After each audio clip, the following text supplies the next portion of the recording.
All right. I am live and working on comics, and it is the 4th of July. So happy 4th of July. Um, uh, and yeah, let's get into it. Before I kind of get into working on Not Death But Love, the strange supernatural story of Elizabeth Barrett Browning, which is kind of a story that gets into Elizabeth Barrett Browning getting into kind of like these seances and stuff, and like gets really interesting. It's a really crazy, awesome Victorian historical fiction book that requires a lot of research. And I think like a good hour of the last stream was just spent trying to find the ship, the SS Ocean. And so we finally found that. Anyhow, but before we get into that, let's talk about my books and who I am. So I'm Joshua Kemble. I've been a professional artist and graphic designer for, I don't know, going on like 20 years now. And I've been an art director for 8. And when I'm not art directing or doing graphic design, Frank said early stream. Yes, an early stream. Because we're going to do some like probably like a barbecue with some other families and stuff at like 7. So yeah, I'm trying to get some comics done. So anyhow, Jacob's Apartment is my graphic novel. That's a slice of life, coming of age story in the vein of Ghost World. But if you mix that with like Eternal Sunshine for the Spotless Mind, where dreams and reality interweave, if that sounds interesting to you, you should purchase this book. And then Two Stories is my other graphic novel, and that is my autobiographical comic that talks really candidly and openly about my journey dealing with manic depression and with panic disorder, as well as growing up as a comic book geek and feeling isolated and weird because I do things like dress like Indiana Jones for an entire year at school. So goofy, it switches between like this goofier, kind of more lighthearted tone of style, like what I like to call like a wonky Mary Blair style, to like this much more kind of traditional indie comics, very rendered style of art. And those are my 2 books. Those are my wares. I kept my pitches under like I think a minute, and so now let's get into doing the work. Yeah, let's get into it. So we're basically right now, we've so far done complete pages for pages 1 through 20, and then we've finished the roughs for page 21. Landon's saying I can't see you, Josh. Is that a problem with you too, Frank? Can you see me? I would hope so. I just checked YouTube, so I'm guessing, Landon, that might be your connection, but I'll wait till I hear from Frank. So interesting. Yeah. Frank was saying it's just you, Landon. Okay. So you might want to refresh the feed and maybe it'll come through. And then Frank was saying, I see you, Josh. I feel seen. Thank you, Frank. That makes me feel important.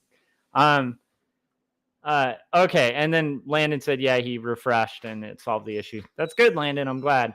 No worries, man. I mean, it happens. Like I know that like in our area, like Spectrum kind of has like a almost like control over our entire district. And when Spectrum like has weird connection issues and stuff, it's like I deal with the same kind of thing where I'll be watching a stream and it's like black. I'm like, what's going on? So I've had that happen. Anyhow, so we've roughed out page 21 and 22, and now we're going to be working on page 23. The nice thing is we've already established the location, the SSL Ocean. Elizabeth Barrett Browning and Robert Browning are now eloping and heading to Italy. And then we've seen on the ship that Elizabeth is like suffering from like a cough. She's definitely feeling sick. And Wilson has braved her way into this like tipping interior of the ship and managed to pour some laudanum, which is, for those of you who don't know, back in Victorian England, the solution for many ills, especially with women, was just to load them with opium. which is basically what laudanum was, and just say like, oh, this is the cure, where it always had this sad side effect of like, people would temporarily obviously feel better because they're completely high, and then they would get hooked on opium, and then people would think, oh, well, we need to give them more laudanum because they're starting to look sickly and get stomach aches, and like they started basically getting all the symptoms of withdrawal, which used to happen with Coca-Cola too, which back in Victorian times, like Coca-Cola had like cocaine in it. It's insane.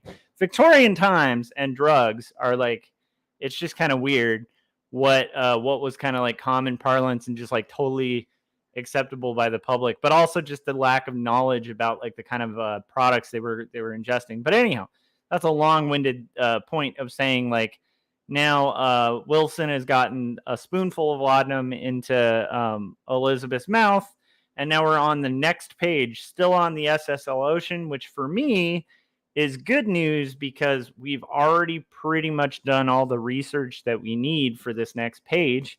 And so we can actually hopefully just get to like sketching out a thumbnail and then going straight to rough. So let's hope it goes that way. I hope you guys are having a good 4th, and especially if you're in the US, like let me know what you guys are doing for the 4th. Hopefully riding jet skis with monocles. That's what I think everybody should do on the 4th. And then I have somebody on Twitch just joined. Hey there, how's it going? It was Sue DP. So yeah, how's it going? I have like a very small following on Twitch. Like the majority of my audience is on YouTube, but I'm always happy to have oh, and nice. They said you can just call me Soup if you want. Awesome. But yeah, anyhow, I have a pretty small following. Like I think Twitch, maybe I have like 2 followers or something on there. It's not much. But I appreciate getting some viewers on Twitch. And before you leave, make sure you follow. And I think they have following, not subscribing on Twitch. So, because I am trying to kind of build that up at some point. Anyhow, so let's get into it. So if you're unfamiliar, oh, awesome. Soup said already did follow. Awesome. I'm glad. So we're going to go to our daily stream. And then over here is where I'm going to do the thumbnail and the sketches. And then down here is where I show the section of the script that I'm kind of working with. And so right now we're going to kind of look through the script, break it down, and then thumbnail it out. And then from there, we'll kind of start doing roughs and hopefully make some progress on this business. So. All right, so page 22, we're inside. Wait, 22 we already did. My goodness. We need to go to 23. All right, so page 23, right below my head. Elizabeth closes her eyes. Okay, so we have all of this so far. Now we have Elizabeth closes her eyes and lays back against the pillows. So I'm going to make a list. And this is mainly like what I like to call like an action list. It's just good to like do before you start thumbnailing. At least if your mind is like me and you like lists. So, okay. Elizabeth, I'm calling her EBB, Elizabeth Barrett Browning, closes eyes,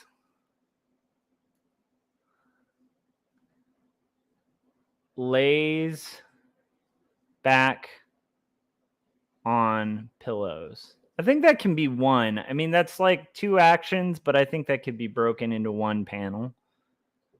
Robert and Wilson hover over her anxiously. I think that would be better as like a 2. So this will be like a close-up. And this will be... Soup said, are you making a picture for the script, sort of like a comic? Yeah, so I am working on a graphic novel. So this is I'm trying to rough out page 23 of this graphic novel that I'm doing for West Margin Publishing. And so I've finished like 20 of the pages so far, and then we just worked on the last few streams doing roughs for page 21 and 22, and then from like this we'll kind of go to like way more finished pages after this, but this is just breaking down like the lighting, the costumes, the staging, all of that, so that by the time I get to like the finished thing, which I'll pull up one of the finished pages just for you, Soup, because you're tuning in and you had a question about it. So it'll go from that to like things like this, where like this is the last finished page. Let me take off the so this is the last finished page, and then from there, like I'll do, it'll basically, start with like lines, and then we'll kind of on stream do things like, this nice coloring and stuff like that. So that's the process that we're working on. But right now I'm trying to get a good, like maybe 10 pages like comped out. And then Frank said, I'm just staying in. We were streaming later tonight, but Anna has family stuff. I'd rather not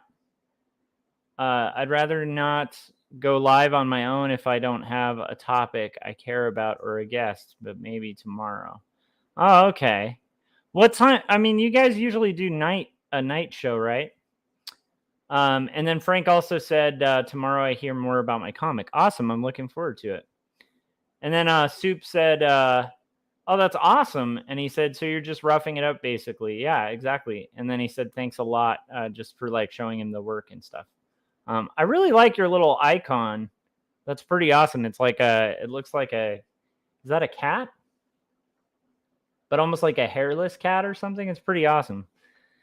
You have to tell me what that is. Is that a cat on your icon? Yes, sir, said Soup. Okay, well that's cool. I like your icon. All right, so we're gonna get into this. So we have that broken down. So we got EBB, closing eyes, heading back. And then Frank was saying, yeah, usually they go live 7, sometimes 9 p.m. depending on Anna's schedule. Well, that's too bad that like, that you guys aren't able to go tonight. That would have been fun. I'd be like all down to do it, but I'm out of the house like exactly at 7 and probably won't be back till like much later. Because we're going to be doing like fireworks and barbecue and stuff with the kid. And keep in mind, I love mentioning this, but it's like, I'm not a guy to like do a ton of fireworks, just because like, especially around kids, I don't think they're extremely dangerous or anything if they're done properly, but I feel pretty safe in this instance, because the friend's house we always do it at is literally like a rocket scientist and engineer. So we're not going to have problems like logistically. So that's nice. Okay, so here we go. So let's see here. And fireworks can be fun, if in a proper legal controlled environment. All right, so here we go. We're going to do our second action, which is, I think this will be like zoomed out a little more, and it'll be Robert and Wilson hovering anxiously.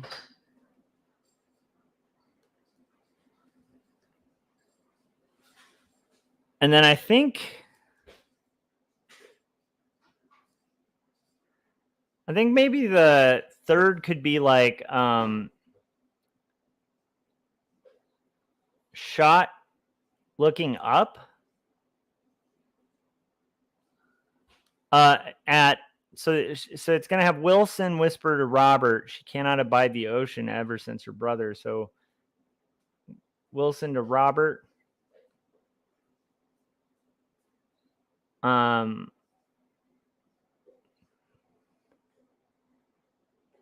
First 2 lines. Maybe 4 can be I want the third line. Wilson says, so the type is, she cannot abide the ocean ever since her brother, which by the way, she's referring to the very beginning of this. Oh, cool. Soup said I gotta go, but have a great stream. I appreciate the explanation. No problem, Soup. I appreciate you stopping by. I hope you have a good 4th of July. All right, so he was visiting her in Torquay. The bay was perfectly calm that day. No one knows why the boat went down. So this is kind of giving a little more specifics on what was going on there.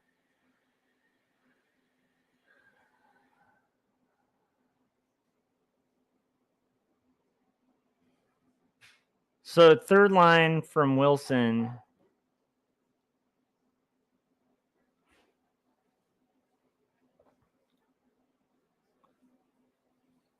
Possibly 4 up here, and this might be 5, because this could be the second line. Robert. 5, and then we've got 6. 6 is a good panel size. Robert gazes sympathetically at his new bride. He stations himself in a chair. Okay, never mind. We're going to keep 3 as 1. Okay. I want to have the third panel actually have both lines because I want more impact on this. So 5 is going to be Robert gazing.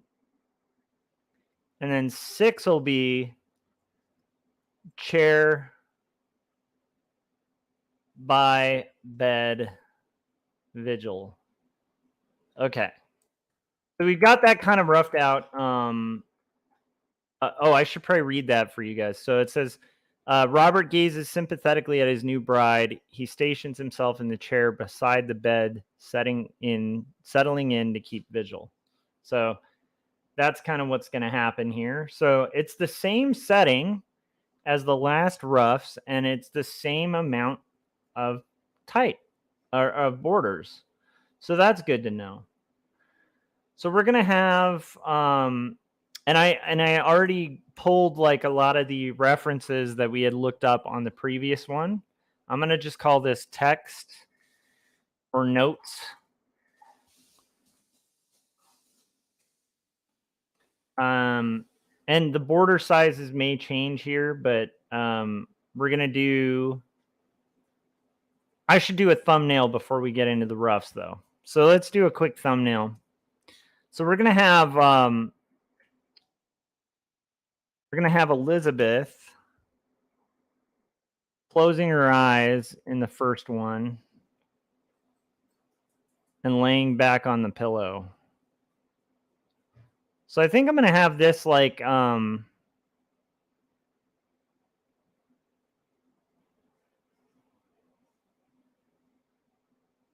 maybe this will be like her closing her eyes and laying back on. You know what? It's too close. I have Elizabeth closing her eyes and laying back on the pillow. I like the idea of it being like a side shot, though, a side profile shot. But I want her kind of relaxed now. She's finally relaxed. And that's going to be the pillow. And then we're going to have Wilson here holding that spoon.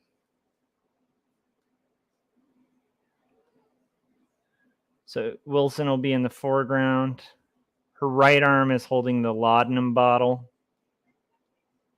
This is a thumbnail, so we're not fully roughing it out. And I think that Robert will be here kind of looking down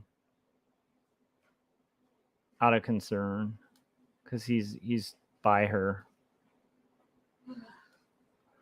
The problem is, I think on the previous page, let me see if this is going to be a problem. On the previous page, I had on page 22, which we roughed out, I had Robert next to her. So maybe here I need to have it like clear that he needs to like almost be implied to like have walked out of frame or something.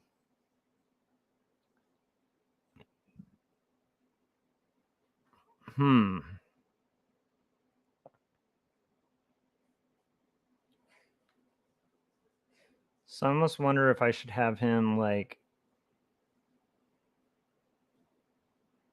Almost like he's getting up. Okay, better idea. He's going to be kind of getting up.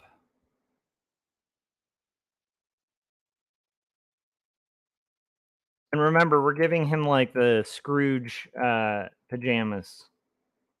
Hopefully that'll be acceptable. Because I looked up like men's sleeping wear at the time, and it looks like most men wore like a nightgown. I don't think that was like an unusual thing at the time. And then here maybe it'll be her holding the spoon, laudanum bottle, and spoon. Yep. Okay, so that's panel 1. I don't like him staring directly at her. I want it almost like he's...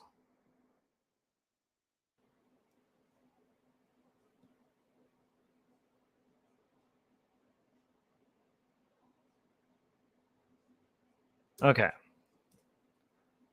But at least that can imply like movement that comes later. So the next one is going to be Robert and Wilson hovering anxiously over her. So now we're going to go to a shot that's like very similar to the first one, except it's just going to be Robert. Okay. So this is going to be her like laying back in bed.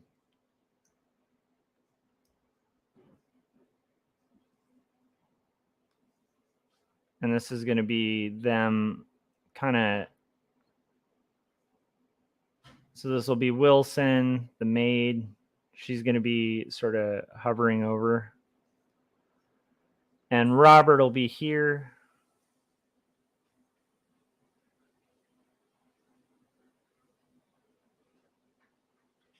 But he's going to be kind of almost like walking into frame. So they can be hovering over her. And we're going to have like our ship or whatever. Sweet. Okay. Thumbnails, guys. Shot looking up to... okay. A shot looking upward. I was thinking it would be good to have it like... It's like Elizabeth in the foreground sleeping.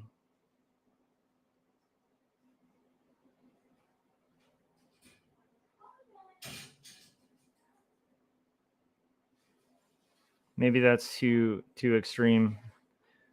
Maybe we need like more of this.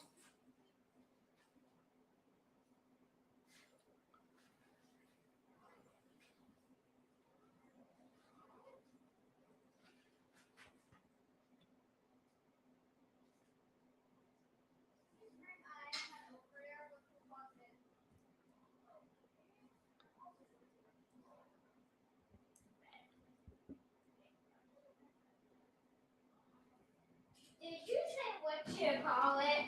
I didn't. What you call it? What you call it? Call it Mr. Bacon.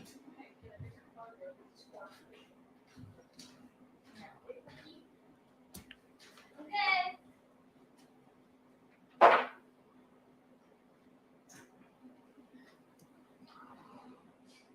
Call me Dr. Jones. So this is going to be very interesting to compose. This is why like thumbnails are great. So you can be real loose and sloppy with it. And digital is great for thumbnails too. So anyway, she's going to be saying like the bit about... She shouldn't be using that arm because this arm is going to be holding the laudanum. And then this will be her kind of gesturing like...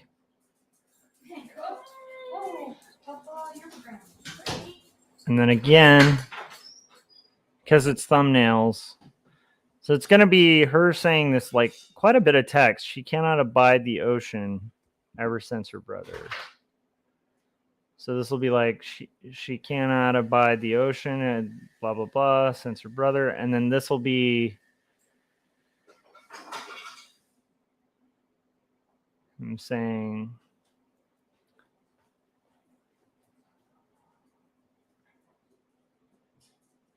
yes. Okay. That's panel 3. And actually, you know what's interesting is now that I see this, I think we might want to arrange the paneling where these are a little bit wider shots and then the middle ones are a little taller. Both for drama's sake as well as for the sake of the narrative here.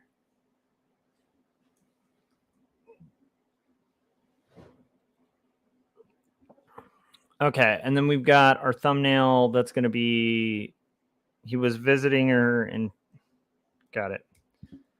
This one will be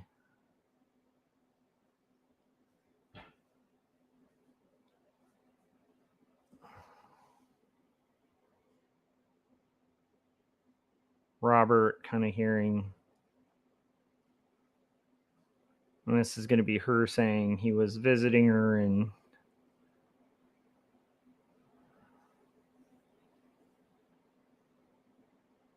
maybe she can be kind of almost like head down.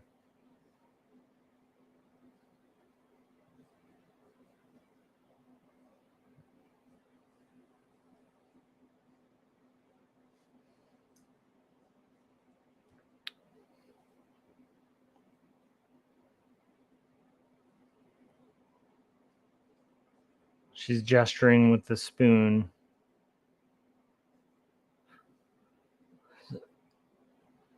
There we go. And then the last one will be, let's see, Robert gazes sympathetically at his new bride.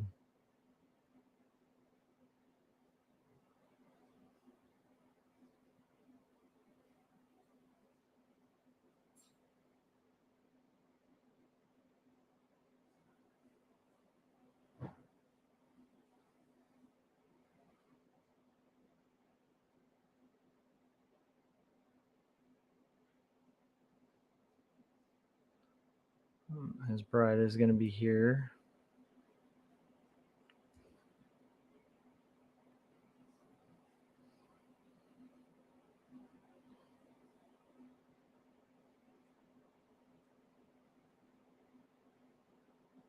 It's going to be Elizabeth just sleeping.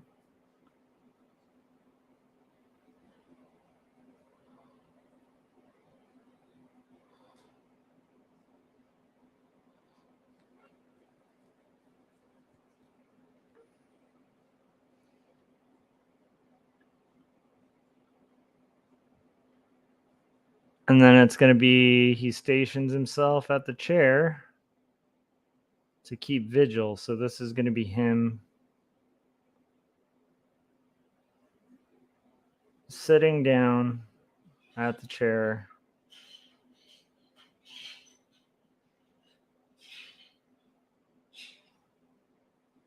And he's going to be here with her.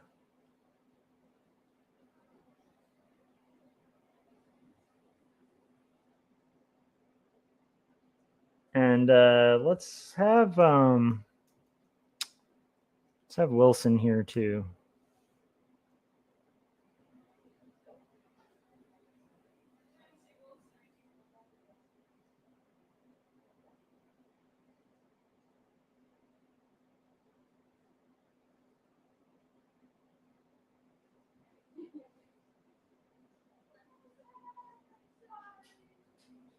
Okay, I think we're good. We have our thumbnail.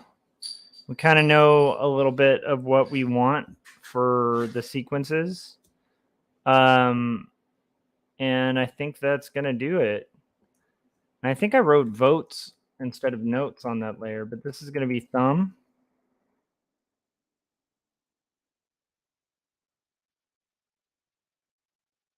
And then we're going to have this change to notes. And then I might adjust the panel borders just a little bit because I feel like for this to work, it should actually be a little bit slimmer at the top.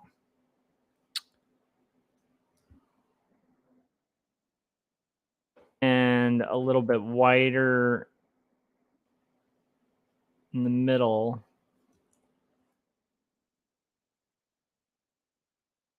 To allow for all that text.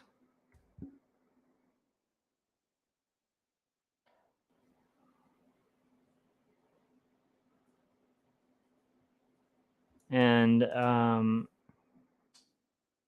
this one I feel could be a little bit over.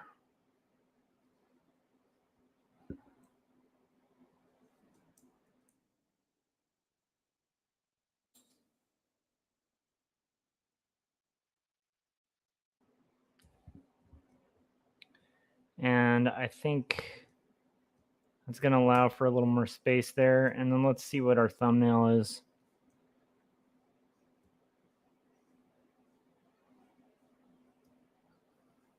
Yep, I think that's pretty well done.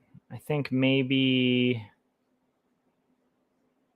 No, I think we're good. Okay. So I'm going to make my notes real small. Shrink them down so I can read them. Bring my thumbnail over here, and then we're going to start doing some drawings. But before we... Philip said, hey, it's rare to see you here in the afternoon. Yeah, right here it's about noon. So, yeah, but I'm planning to try to just knock out some roughs. So I wanted to rough out very quickly page 23. And it's nice to see you. I'm, again, like, it's also a holiday. I have the 4th off, so that's why I'm here on a Monday. But yeah, it's fun to do day streams. I enjoy it. I'm going to go ahead and put on the trailer before we get into the zone of like doing the rough. I'm going to put on the trailer for Jacob's apartment, and then we'll get rocking. We'll get into this. We have our thumbnail. We have everything established. We have all our references pulled. So this should be a relatively quick process in theory. So here we go. And then Philip said, oh, that's right. You have the day off today. Yeah, exactly. All right, so here we go, and I'm going to just go ahead and put on that trailer, and I will be right back. Speak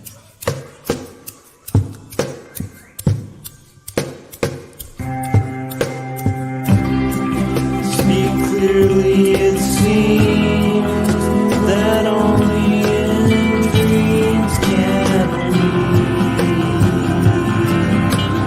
be these things we've seen.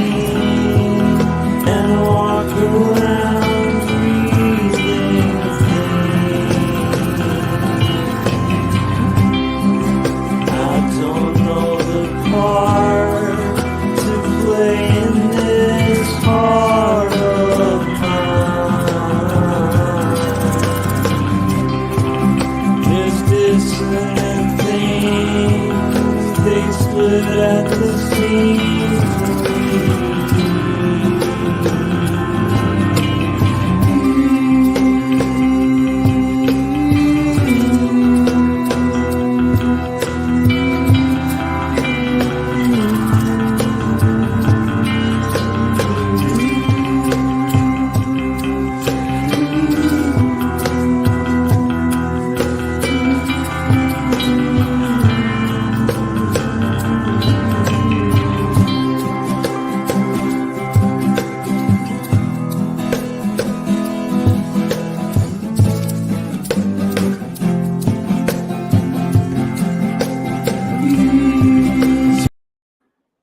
All right, so this is fun times. Now I'm going to basically, we have to draw. Elizabeth closes her eyes and lays back against the pillows while Robert's going to be kind of moving out of the way.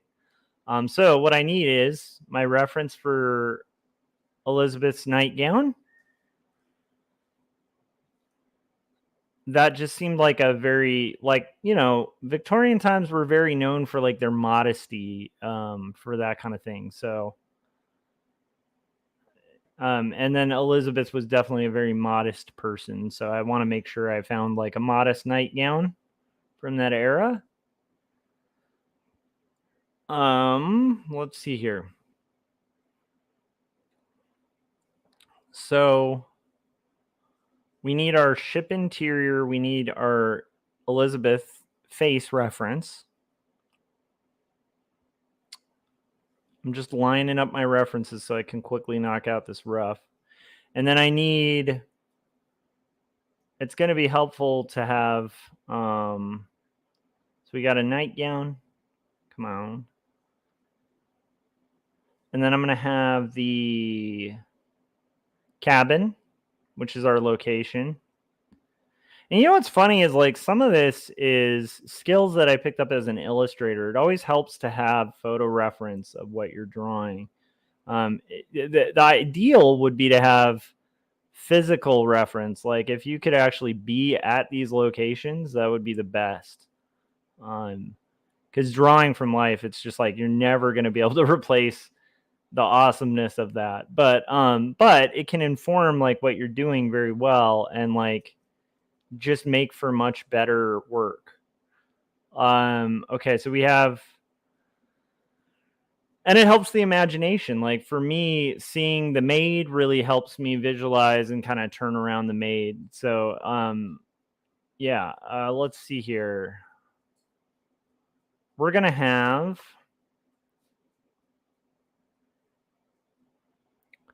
that, and then I think we've got the maid. We just need Robert. Where's my Robert reference? And then Robert's nightgown, which is right here. It's the little Scrooge nightgown. So that I'll put up here. And then I think I'll put my type, my little notes section down here. Chapow, okay. It's always a scramble with Photoshop, like trying to kind of move everything around so you have some space. All right, so I'm going to have Elizabeth laying down. She's covered mostly by like her nightgown, but I want to have like Elizabeth here. She's going to be kind of pretty like worn out. She's not feeling good. But she is kind of resting.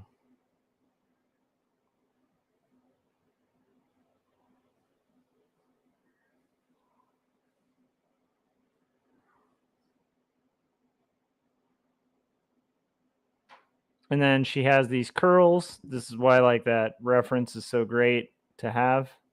She has crazy curly hair. And when you're having to like depict historical figures, it's going to be really good to have those references near and dear to your heart and close by. Philip said, that's why I've said for years, I wish I could take some life drawing classes again. Nothing beats drawing real life. Yeah, I mean, it's like too bad, like, you know, in the era where like photography wasn't as common, like illustrators used to be able to hire models to just like hold a pose for like an hour or 15 minutes or whatever. And like, I mean, that's just like remarkably cool. Although honestly, doing full out comics, like you can see why, like back in the day, you know, Kirby and other people just had like real quick shorthands for human forms because you just didn't have the luxury. So they'd pull from like whatever references they could have. And then you have people like McKay, who I feel like just had like a photographic mind. And he did use photo reference and stuff, but McKay was notorious. Like a lot of people documented that like McKay could draw so well that, I mean, he used to have like live shows, you know, vaudevillian shows where people would just watch him draw. He'd be like, I'm going to draw a ship. And then like, he'd just draw it like perfectly, like just straight from his head, like everything. Yeah. But I think being a draftsman back then, you know, was a little tough without some reference, you know? So this is going to be Robert's side of the bed. He's going to be getting up. I don't want it that extreme, so we'll kind of close it. And I'm just, kind of forcing perspective on a lot of this stuff. But I do like the idea of Robert kind of, he's looking over to,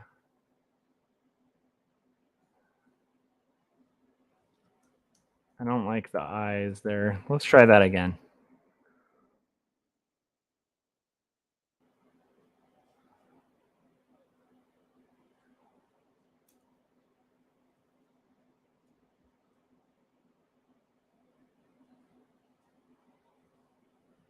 He's going to have his kind of awesome beard thing going.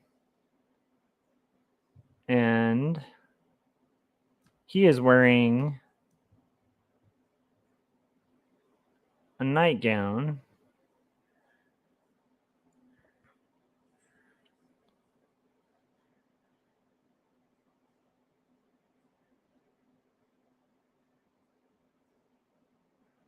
He's going to have his arm cocked a little more.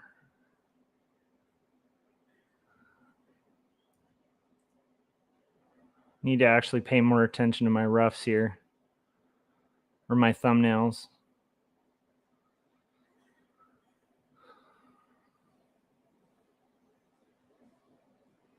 So his arm is going to be kind of here, cocked back. He's going to be wearing his kind of night clothes.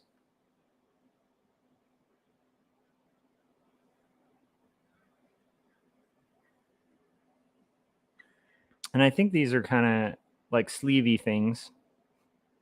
That's the official term for them.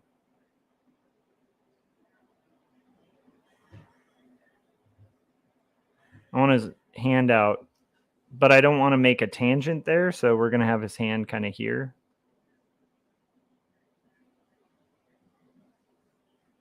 And we are drawing some sausage fingers, guys, because these are roughs. They're tight, but they're roughs, like. So then we're going to have the maid here.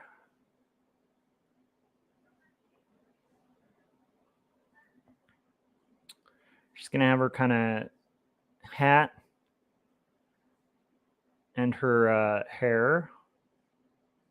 The maid has like a really interesting, unique haircut, so I always want to get that in there.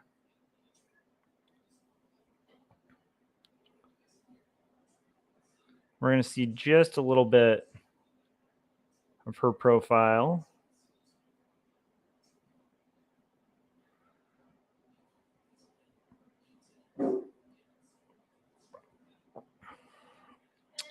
And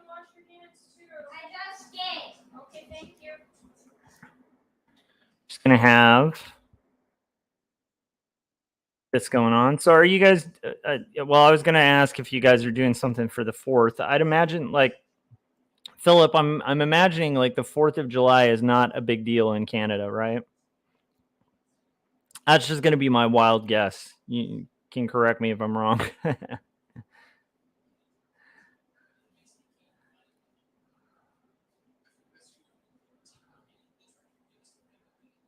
All right. So, actually, that's a really good question. Does Canada have like an Independence Day kind of thing? I'm sure it does. I'm just kind of curious. I don't actually know a ton about Canadian history, and probably should, because they're like right next door,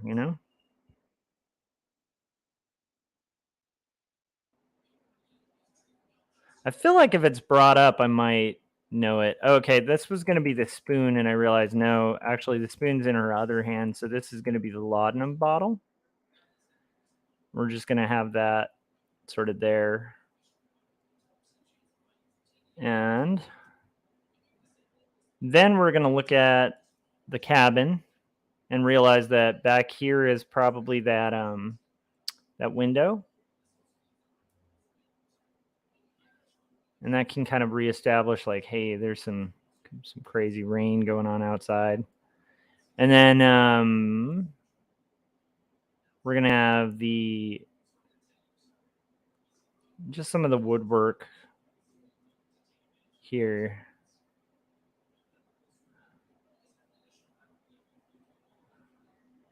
And we're going to have some of the paneling. And we're going to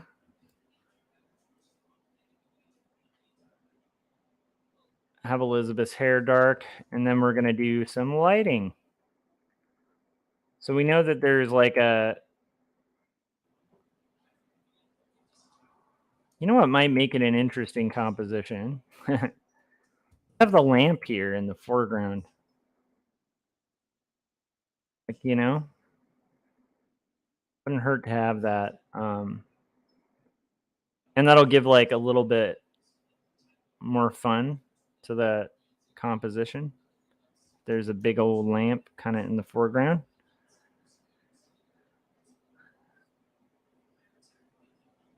Gives us more of like a foreground, middle ground, background kind of thing. Oil lamp.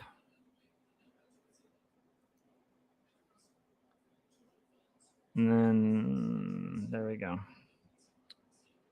So we'll have like that in the foreground.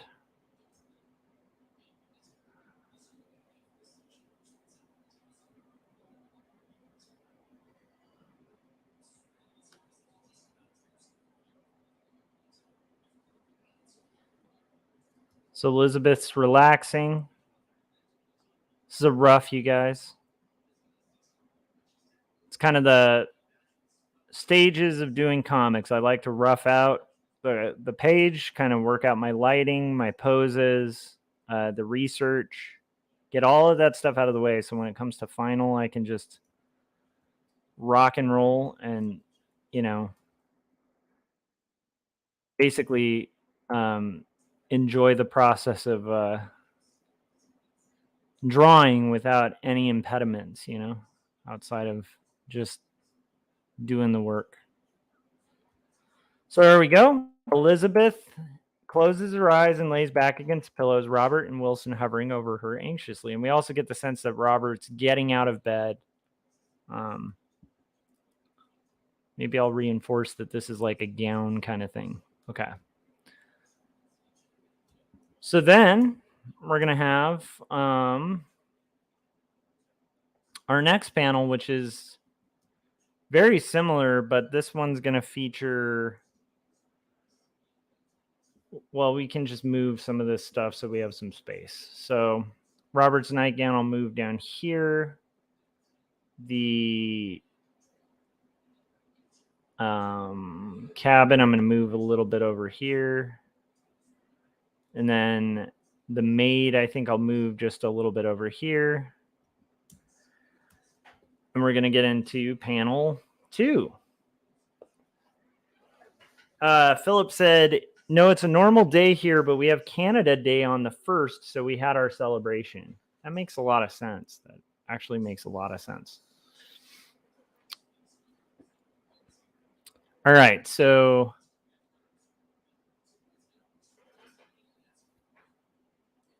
we got a roughs. And then I've got my next rough coming up here, which is going to be the... Okay, so this is going to be... Let's figure this out. Okay, here is going to be... Was I going to have the maid? Okay, good. Okay, this actually makes sense. So the maid is going to be here. Just draw her out.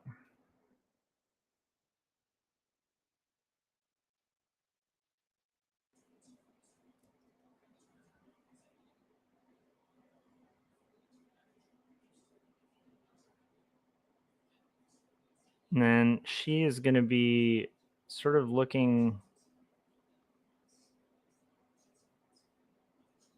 to Robert.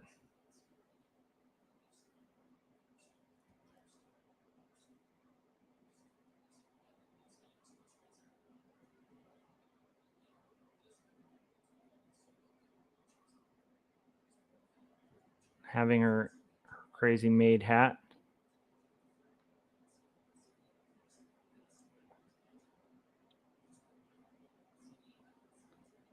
But I want her head more tilted, so let's try that a little more like that.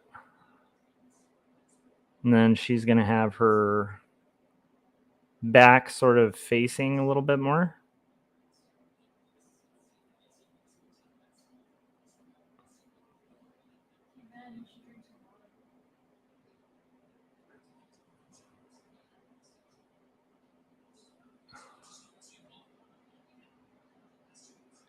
Arm back here. And she's going to be holding the spoon.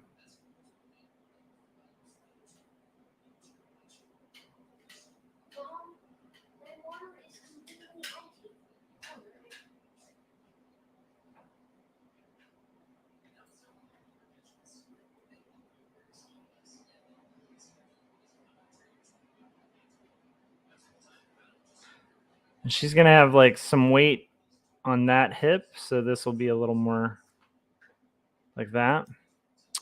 And then we're going to have what do we have? Robert. Is she too big in this? I want her a little more. I want them like cropped off at the knees a little more.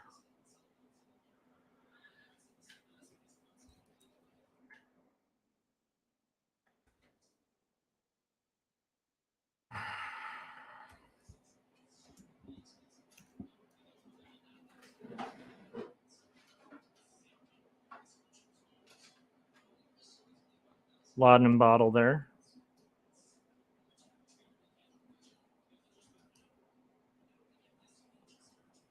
Just make a clear silhouette. This is like another little trick with character art or whatever.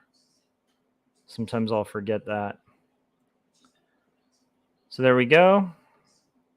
Got our maid. And then Robert.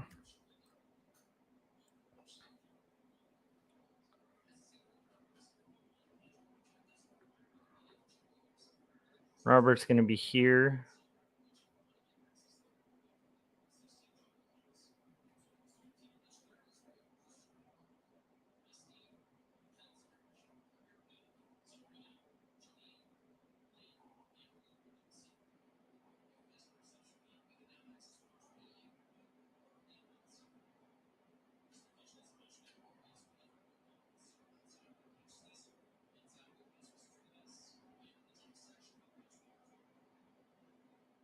And he's wearing the nightgown. But I wanted his arms. His head's a little big.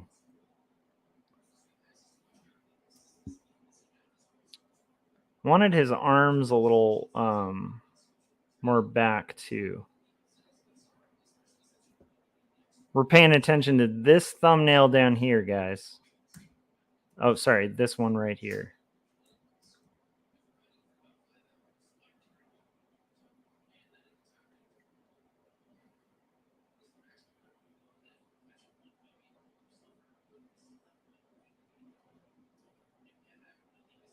He's going to have his robe.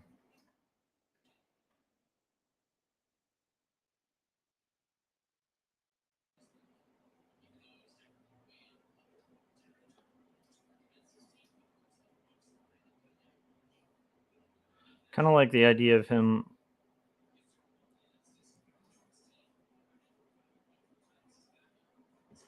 I want this arm a little more casual, like both his arms are back, maybe.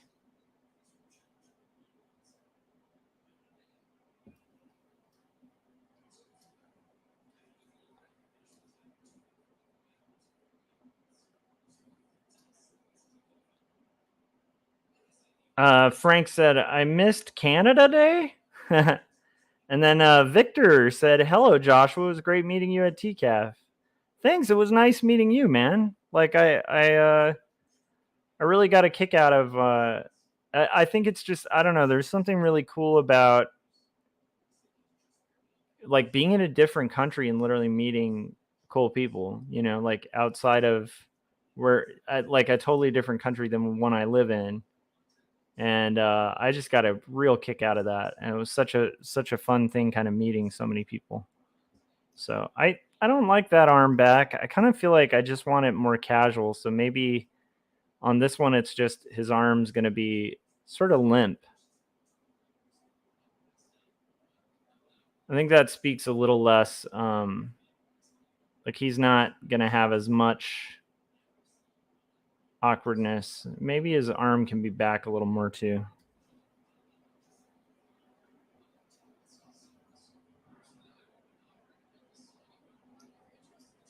Sleeves seem to be a little higher too.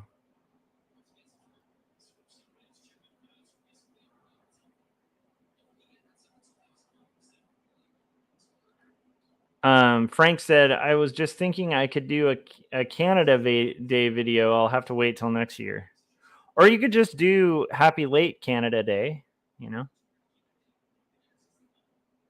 I feel like, Frank, if you do that, you need to have like a Canadian flag like waving behind you and like some patriotic or like, I don't know what it's called in Canada, but it's like some national like pride, you know? Find some like the Canadian anthem and rock that business is all I'm saying. I really enjoyed Toronto. I enjoyed TCAF. I enjoyed the people. I felt like the area is just beautiful. It seems like there's an active, like thriving art community. It was a really cool experience going there. So that's all I'm saying. You know, it was pretty awesome. Okay. Now we're gonna have Elizabeth, and she's sleeping.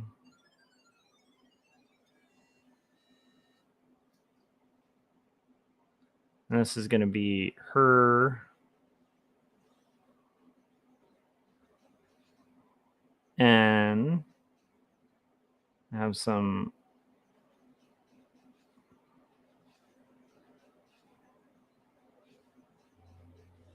arms here and some arms here.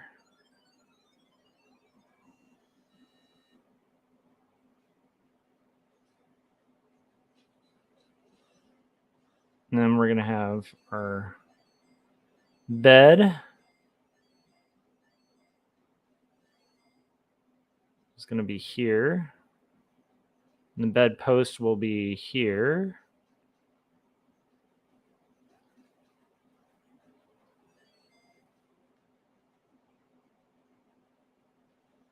I'll go down to there.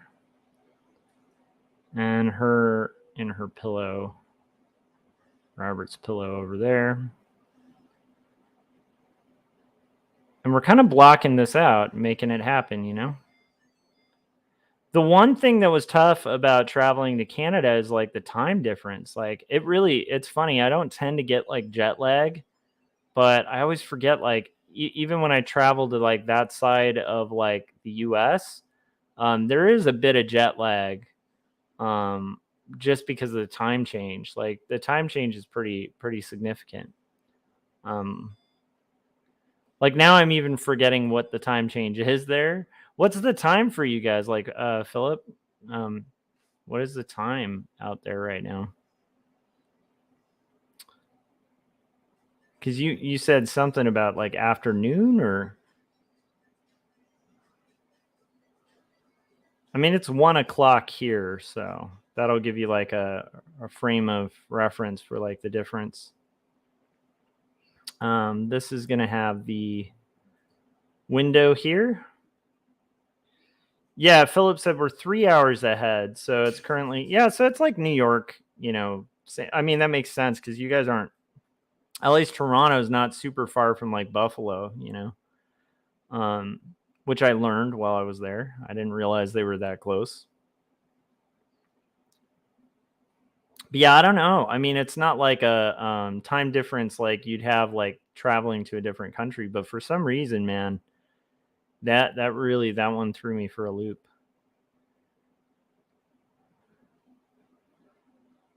Might also just be because the plane just takes a while to get there. So we're going to have our lamp here. Really need to figure out this lamp.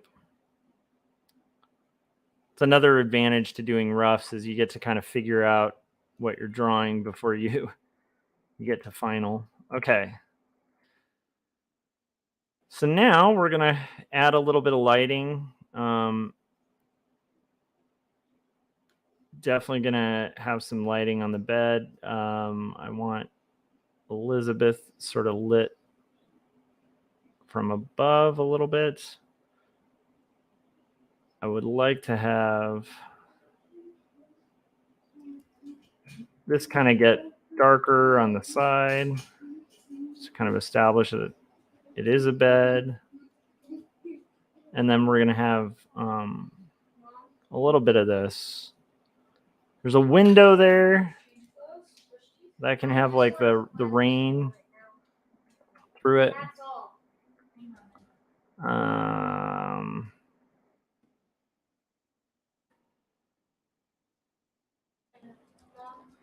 Bedpost will be sort of lit like there.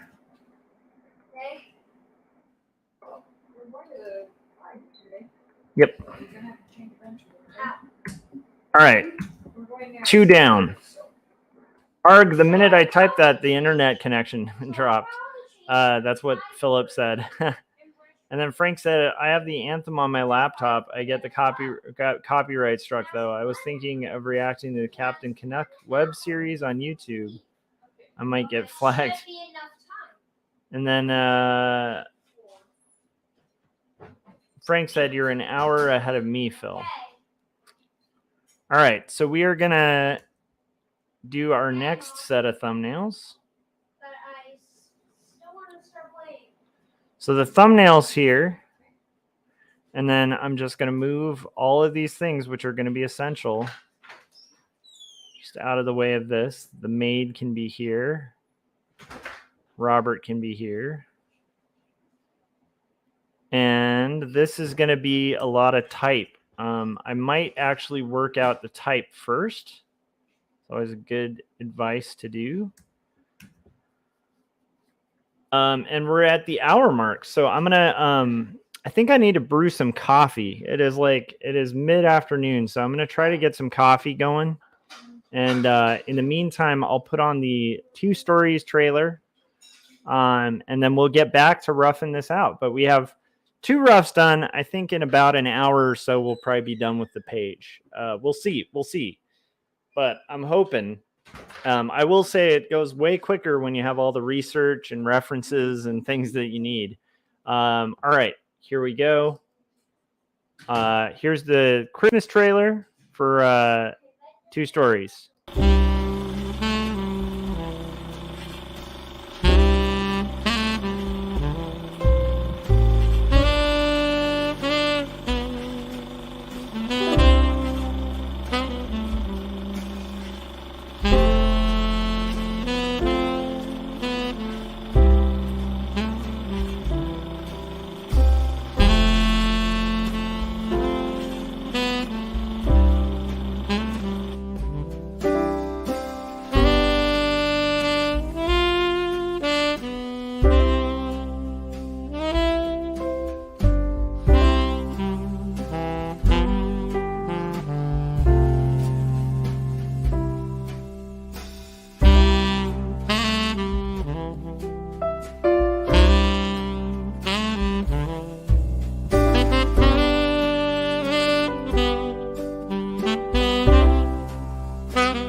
Okay, and I still need a few seconds to finish the coffee, so I'm gonna put on Jacob's again, and then we'll get rocking. Sorry, guys. I'll be right back. Speak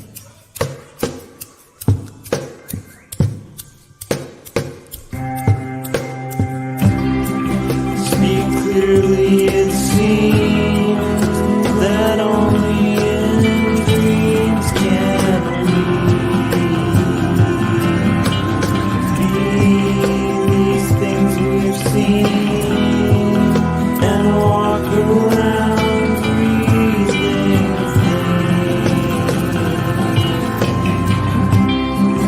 I don't know the part to play in this heart of mine. There's dissonant things they split. All right, I cut off the end of the trailer there just so that I'm not like killing you guys with trailers. So I should play the other trailer that gets more into like two stories proper, but I just kept getting like copyright issues with it, with my own copyright, which is weird. Where I'd get like copyright. I think I explained it on the last thing, but I publish my albums like when I finally, like right now, the song that's on the Jacobs trailer is a song that'll be on like the next album that I release. But I haven't finished that album. I have like 3 songs left to go. And so once I release it, then like the publishing thing that I do the release through will like auto copyright, like grab the copyright for every iteration of that song, and then basically make a copyright claim on YouTube and all that fun stuff. So anyhow, the point being, like, the revenue still comes to me, but it's just such a pain in the butt to deal with that I've just switched to like on that particular trailer, like the 2 stories one, just playing the Christmas trailer because it's like it avoids that copyright stuff. If that makes any sense, if that's confusing, let me know. But anyhow, so I accidentally typed the letter B there. That's not good.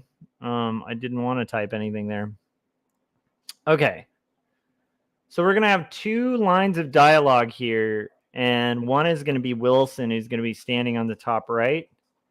And then the next is going to be Robert. So here she's going to be saying she cannot. And it's really good to like write this out too. This actually helps with cannot.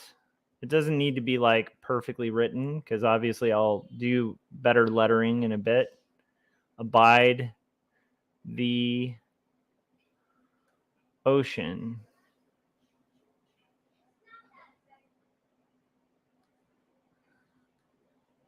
Ever since. I don't like that actually being that far over, so I'm actually going to delete that ever.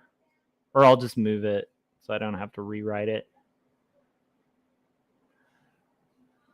And then it's going to say since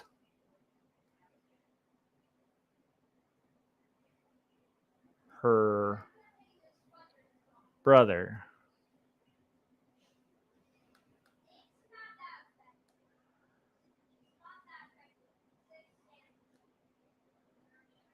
Okay, so this will have like probably like a text bubble that's going to be like here. And then it probably will end up connecting around there,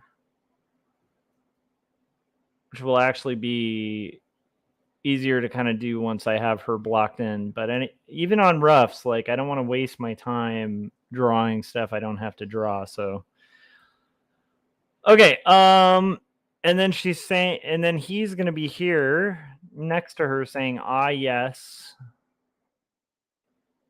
Ah, yes. Bro. She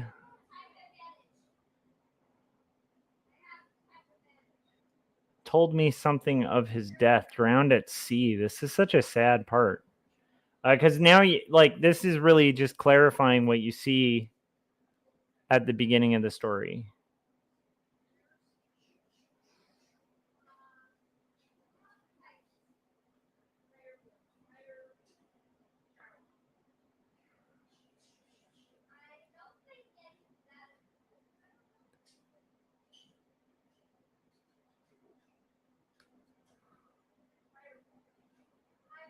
And then it's going to say drowned.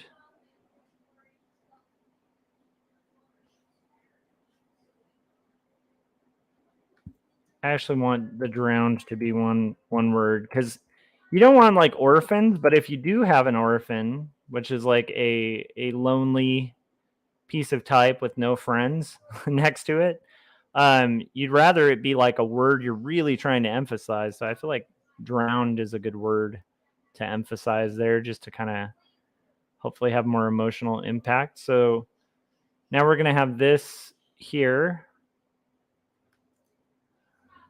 And we're going to, again, we're working on roughs. These are not finished pieces. This is just kind of comping out like what we need to get done for the comic. Okay. So now we're going to have, I actually don't know if that tail is close to where it needs to be. Frank said, I'm not wanted? What do you mean you're not wanted? You're wanted. Oh, I think Frank was talking about orphans. Okay, I get it. No, just in graphic design, I know you're being goofy. But in graphic design, if you've never heard that, like there's a saying, you don't want orphans and widows. And they're two different text layout rules that like look visually awkward. But no, I think that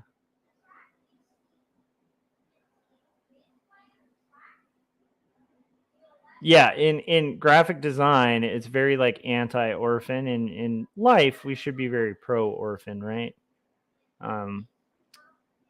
But yes, in graphic design, you don't want like one, like when you're doing a block of type, to have just one word on its own is kind of a no-no. And I'm sure I've broken that rule before, but you'll kind of notice it like when you're reading something without even really knowing what you're kind of bothered by. You know, it's like that just visually looks really weird. But like all things in art, the rules can be broken. But it's good to know the rules, right? Like, because if, again, like I think a lot of just getting an art education or just doing art for a while is like you start learning like why things look weird. You know, you never fully stop making them look weird. You just get better at like quickly correcting and being like, oh, okay, that's why this looks weird. So this, she's going to be holding the bottle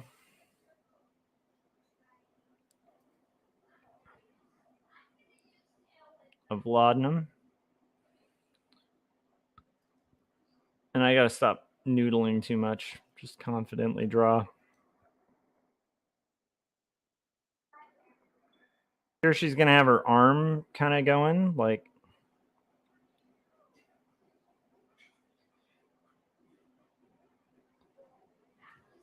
I like the idea of her maybe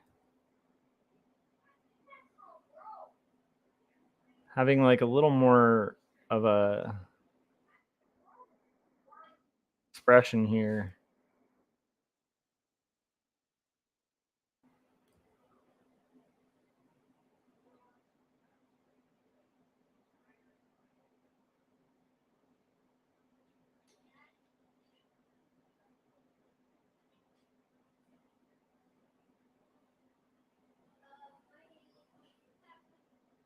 And then here she's going to be holding the spoon.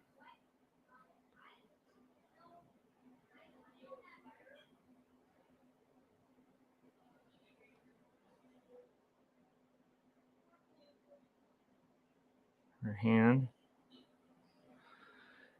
And her puffy sleeves will go back a little bit. And she's going to have her kind of... Now, I want her just a little bit smaller because we need to make room for Robert and all this body copy. That's why it's good to draw the text first, right? Because if you know how much text you have to fit in there, it kind of affects your composition quite a lot. If you don't block out your text, then you end up with text that's like all sized differently. And like to me, it helps on the rough stage to even really block out what text is going on. Okay, so now we're going to have Robert. Here, Robert's going to be...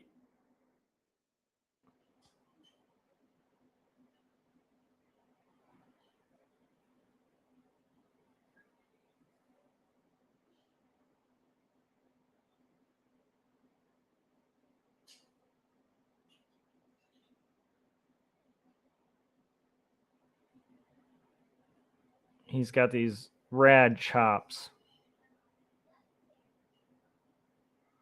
I got to give Robert Browning some credit for those mutton chops. He's got some awesome sideburns there.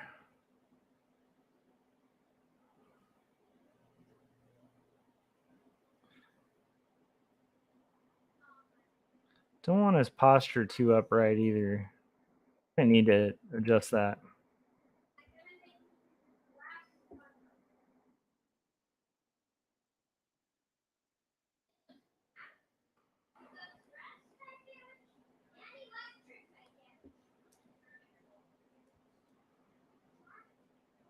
He's going to be leaning over a little bit. He's got his kind of gown on.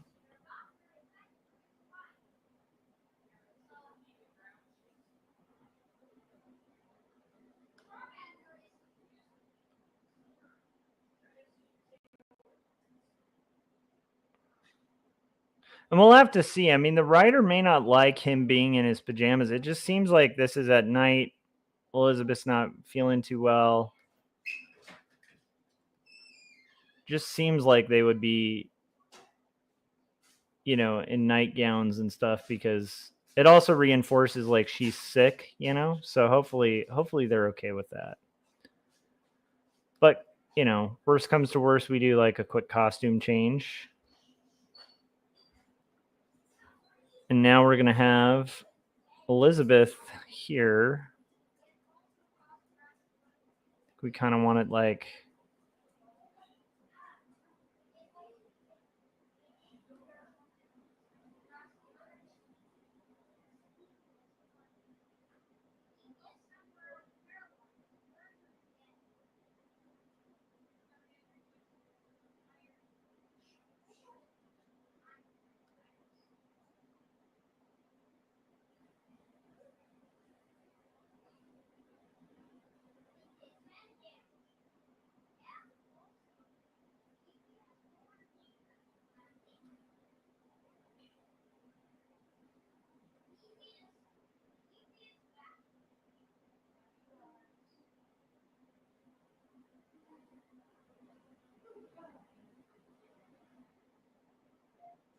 I don't know if I drew that right. You know what?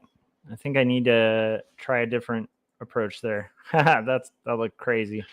Okay, let's try a different approach. Let's draw from the bed forward. So I think that's going to actually make it a little better. And then here would be probably a good point to have... And that's the thing that sucks about this bed, is there is like this weird bed post that's just going to be covering, unfortunately, a lot of the scenes, but that's okay. It kind of reinforces some depth of field and stuff. So just don't want it making a tangent. And that actually is going to affect where I have that word bubble. Because again, it's good to get this stuff worked out early. Let's try, maybe not. Maybe it'll be more like this. There we go.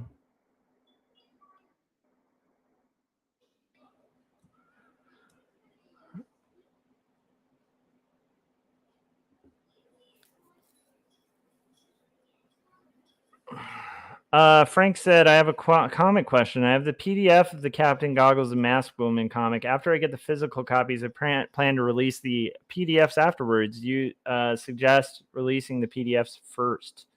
No, I think you need to do both at the same time.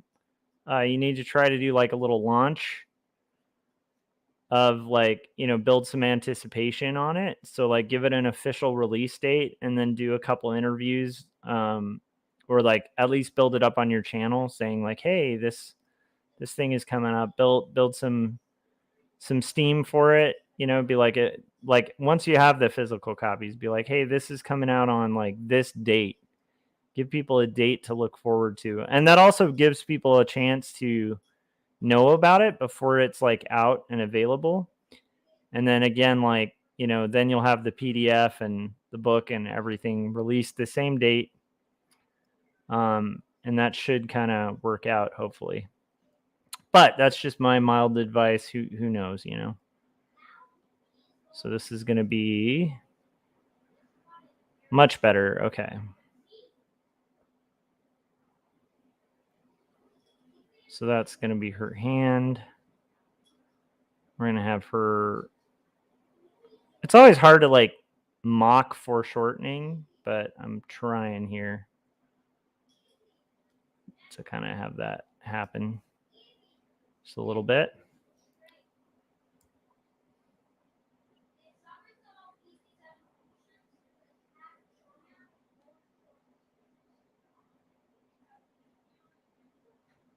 I don't think there was that much room on the bed. So there's another thing we're going to do real quick.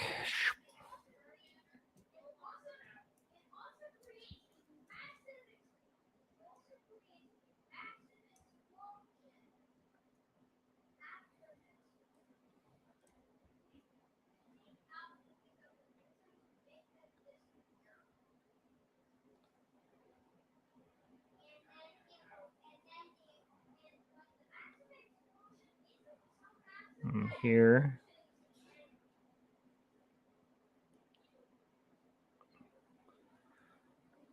And then this is going to have the other side of the room. So right here we have like a strange like box type thing. I'm not really sure what that is. Here's going to be like the cabin. I think on the previous page we kind of established there's like a little porthole type thing here. And then the nice thing about this roof is it kind of reinforces they're on a ship.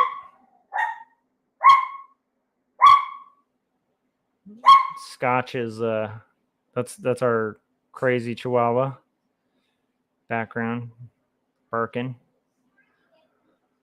away. And yeah.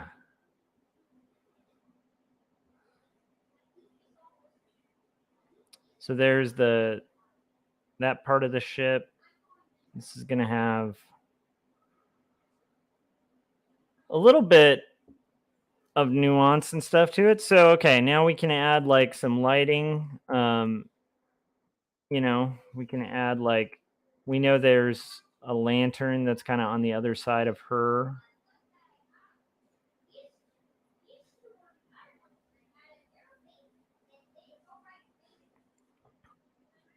He's going to have a little bit of the shadow of that thing. This is definitely dark. It's going to get darker as it goes back. And here we're just establishing some lighting so that, we know what's going on.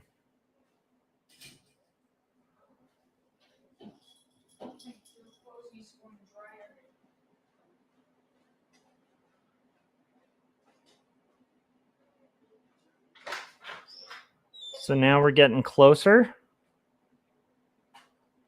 to done, guys. That's 3 panels roughed. And my whole goal is to like on this stream do like, the thumbnails and roughs for this entire page. So I do think it needs to get dark down here. I think just a little bit of establishing what's going on here would be good. Okay. Easy peasy pie. With that. Frank said, good advice. Thank you. I try. My goal is to give you bad advice, Frank. Always. We got Ronnie Gunter stopping in. Happy 4th, Ronnie. Hope everything's going well. So I'm going to kind of move all these things. The cabin, the maid. The maid is going to be really helpful to have here. I think I'll have the nightgown for Robert up here, which is weird to say nightgown, but I think men at the time were rocked nightgowns, at least from what it looked like. Okay, we're gonna have. I don't know if I need my notes anymore, but I do want that little thumbnail so I know what I'm doodling. And then, how's it going, Ronnie? I hope everything's going well. I hope the comics are going good. I hope that Ronnie runs a great channel called Comics de la Muerte on YouTube, and it's with Jason Alexander, who's a really good cartoonist and writer in his own right. And then Ronnie, of course, is a really talented cartoonist. He does a lot of horror comics, and they have a horror comic podcast, which is or show horror themed called Comics de la Muerte, and it's pretty awesome. Okay. This is where, again, like when I'm doing thumbnails even, I'm always going to have this stuff. And by the way, this is like kind of enlightening people who saw the thing at Torquay Bay at the beginning of this book. Now we're seeing what happened. So Ronnie said it's going well and Jim is coming on this week. That's awesome. Jim Lujan is a great guest and a hilarious, kind of brilliant guy. And I think he might be working on a horror right now. So that kind of makes sense. He was visiting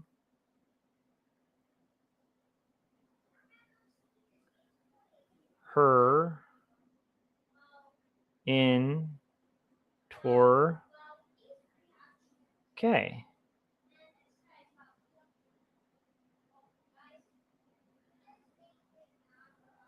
The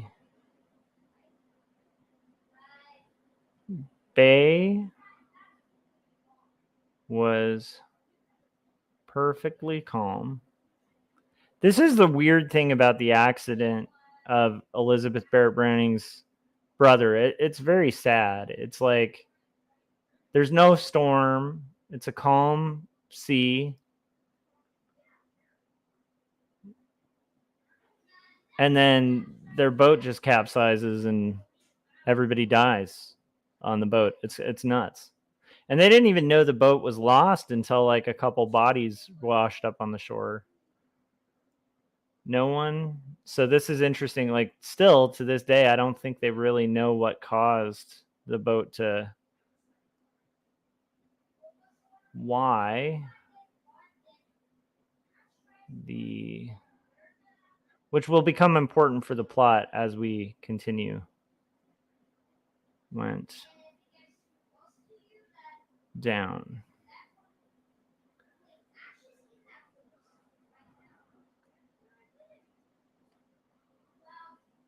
So it makes sense that she's like extra sick and freaked out on boats because, I mean, she literally lost her brother on one. And it's like the only way to get out of England. And yeah, anyhow, sad story. But very fundamental to the plot of this, which you guys will see as we continue in the Not Death But Love.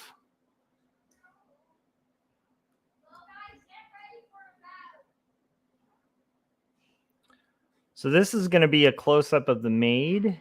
We're going to have here just that standard shot. This is like pretty common for talking head panels, but it's necessary sometimes. So here it's going to be Robert His hair is going to be a little bit here.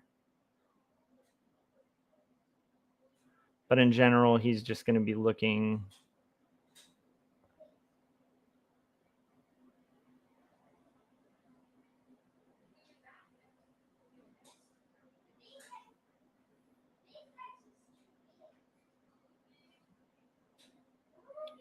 And we're going to have his nose.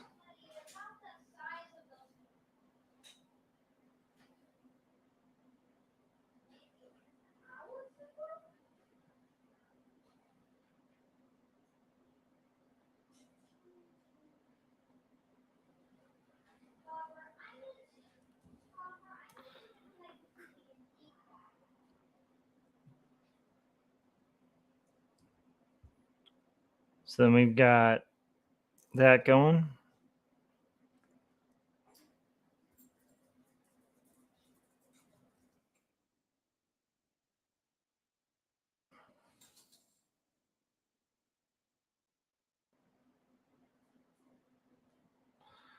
And then this is going to be the maid. I want her kind of talking with her spoon because she's still holding a spoon, you know? And I think that kind of detail, I know it's nerdy, but it's like, I think that's the kind of thing that makes this sort of storytelling believable. Like if you have a character holding a prop, sometimes you can use that prop for just more believability, right? Like if they're still holding it, it kind of makes sense. So she's going to be holding that spoon. And here she's going to be holding the laudanum. I don't know why I chose to draw her hands first, but it just feels like since they're going to be in the foreground. This is going to be the laudanum bottle. Mom? Yeah. Make sugar hurry up with that.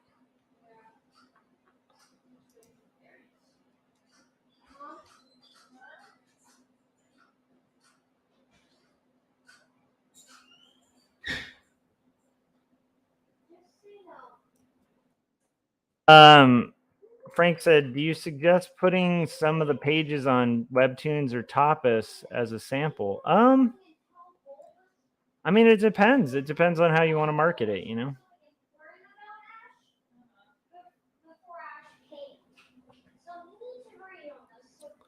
That one's got to be up to you. Like, I don't see a harm in it. I honestly think that the more transparent, like, I was really glad that Wes Margin was okay with me doing these streams and kind of sharing the process, because my opinion is, like, if people like something, they're going to support it, you know? I think people who like my channel are inevitably, like, you know, gonna kick in and like support and get comics that I've written because they like what I do. And I think if you put out good stuff, I think that, you know, people are going to like it. And I think that giving people a sample of the work is a really good idea. I know there's people of a totally different mindset, and I can completely understand, but I just I don't think she has enough going on here. Hold on.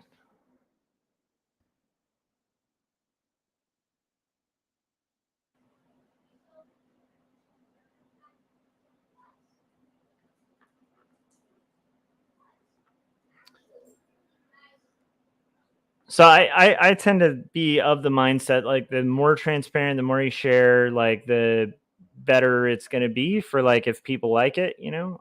But it depends on how you want to sell it. Cause like you could also go the route of like kind of the mystery and like people want to kind of find out.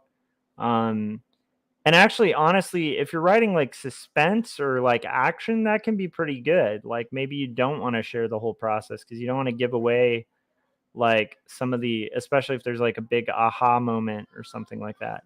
But I tend to think personally, I think that um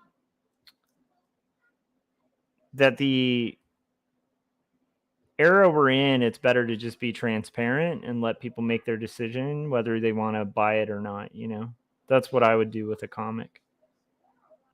And I have no problem with like sharing something on Webtoons or whatever. And then if you're, you know, like, I mean, if you have a publisher, it's like a little more tenuous.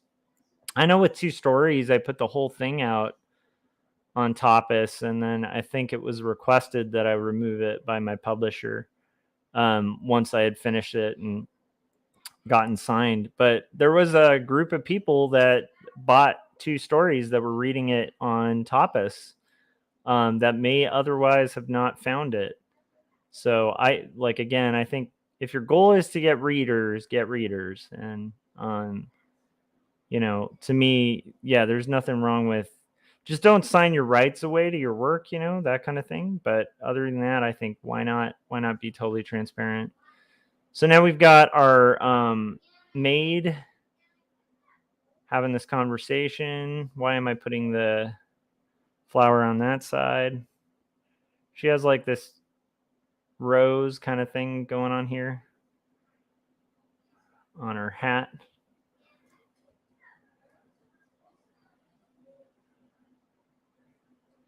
I mean, one nice thing about the maid is she'll be like a steady through line because I don't think she's ever going to really change costume. So that's nice.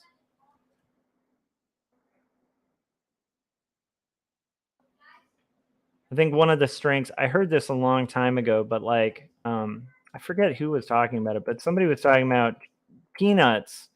And part of why it was so successful, outside of it just being really well written and awesome and Charles Schultz being a genius, was equally the fact that you can recognize Charlie Brown in every single panel because he has a specific shirt, he has a specific style of hair. He's very different from Lucy, who similarly has her own character. Like the story of Peanuts is full of very distinctive characters that you can recognize from a mile away, and you don't get them confused with other characters.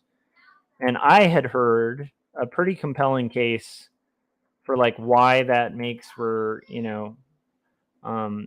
better comics and stuff is having sort of distinctive characteristics about your characters that differentiate them.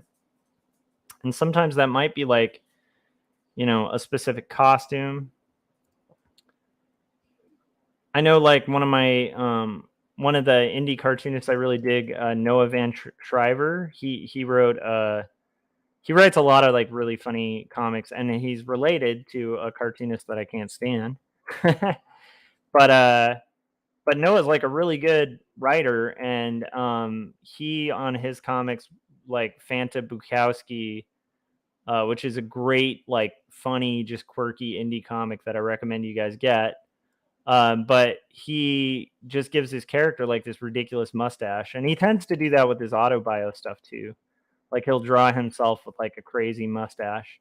But the main reason is just to kind of differentiate. And again, that cartooning rule of you want people to be able to recognize your characters. So it's a little tough when you have characters that have costume changes, So Wilson's going to be the Charlie Brown of this story, where it's historical fiction. So to be accurate, they're going to have to change clothes throughout. But Wilson is going to be this guiding light for people where they're going to feel oh, I know Wilson, because she's always wearing the same exact outfit. So, but that's something to consider if you're not working on historical fiction, or especially if you're working on something fun. It's having the idea of having a set thing that's the little curl on Charlie Brown's head. It's a good marketing tactic. All right, guys, we are getting a little closer. Frank said, I think the first 8 pages won't harm anything. It's more of an intro to the main two main characters. The revised, more nuanced story will have more to it, and I can record myself drawing those pages. Nice. I like it. All right, guys. Now we're going to have another rough, but first I'm going to get some coffee. But I do want to move these things so we're in position to kind of do the next. So we need to move Robert. And Robert is going to be the main one in this. And then we definitely need Elizabeth's nightgown for this next one. And then I think that we're good on the notes. I don't know if we need those notes. But I do want that thumbnail. So now it's going to be Robert looking down at Elizabeth sleeping. But before we get to that, I'm going to go ahead and I don't know. Why don't you guys let me know? Do you want the 2 Stories Christmas trailer or Jacob's apartment? Let me know in the chats. Whichever you want to see, I'll play. And I'm going to highlight this. Robert gazes sympathetically at his new bride. While I wait for feedback on that, I will kind of get going on this a little bit.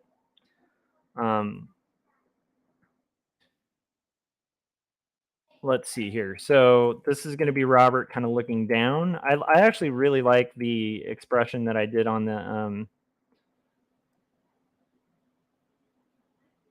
on there. I think that was pretty good.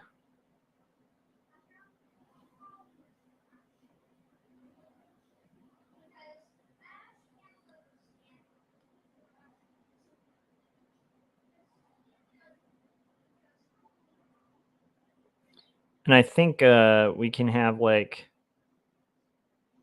at least I can get his head down there.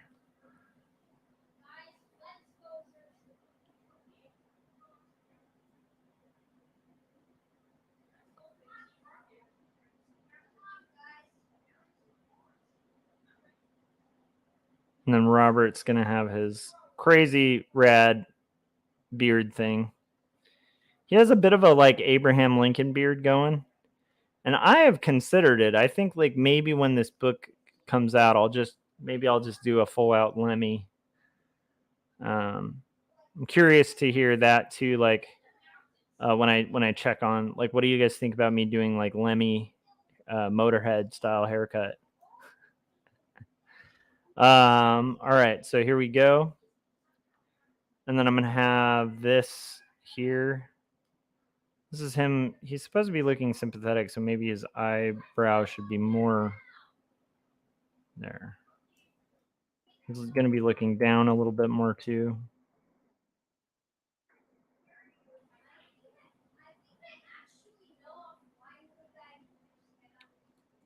And then he's going to have his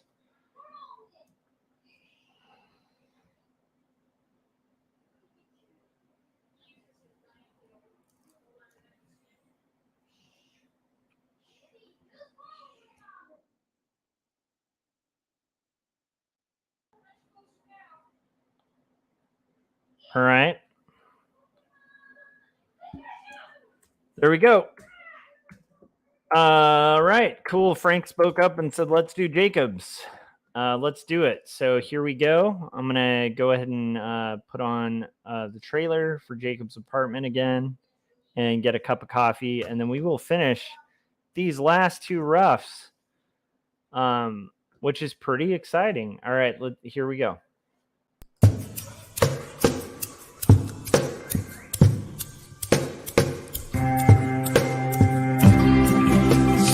Clearly it seems that only in dreams can we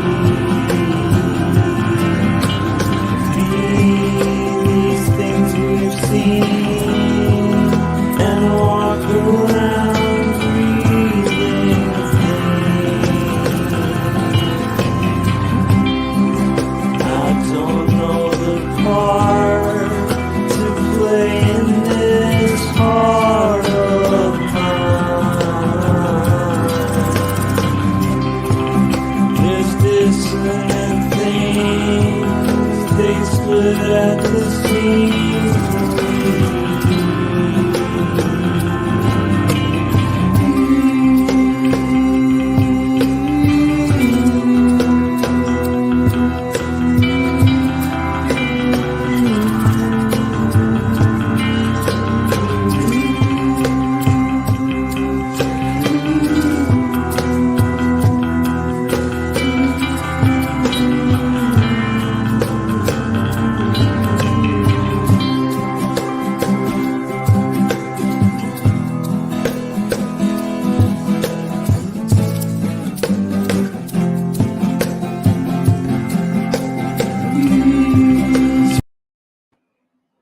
All right, so we're back to it, and we're just going to do Elizabeth. She's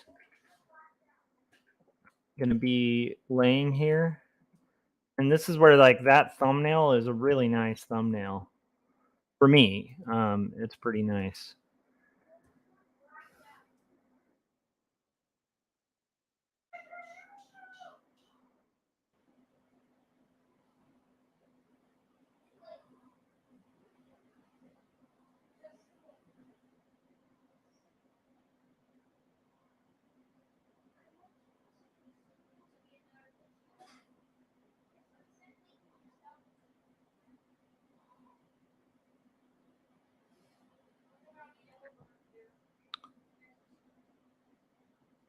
It's going to have her.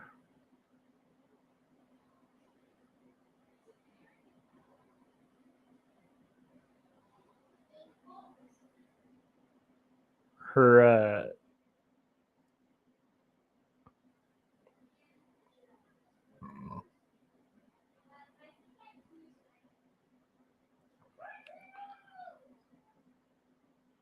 she's got this specific nightgown going.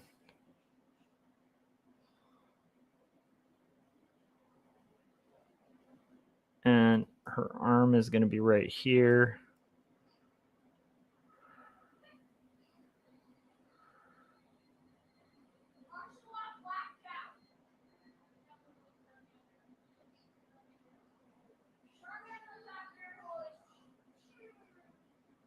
And her other arm.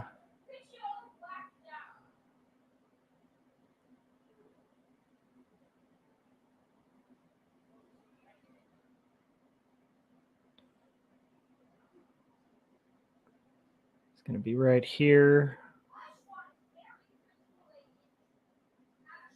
And then the bed.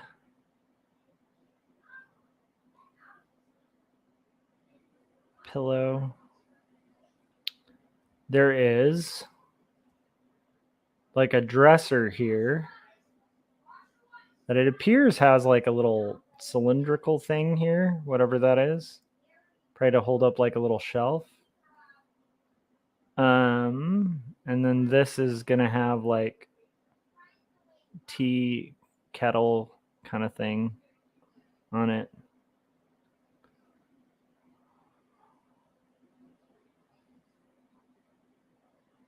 Should probably be like a little lower.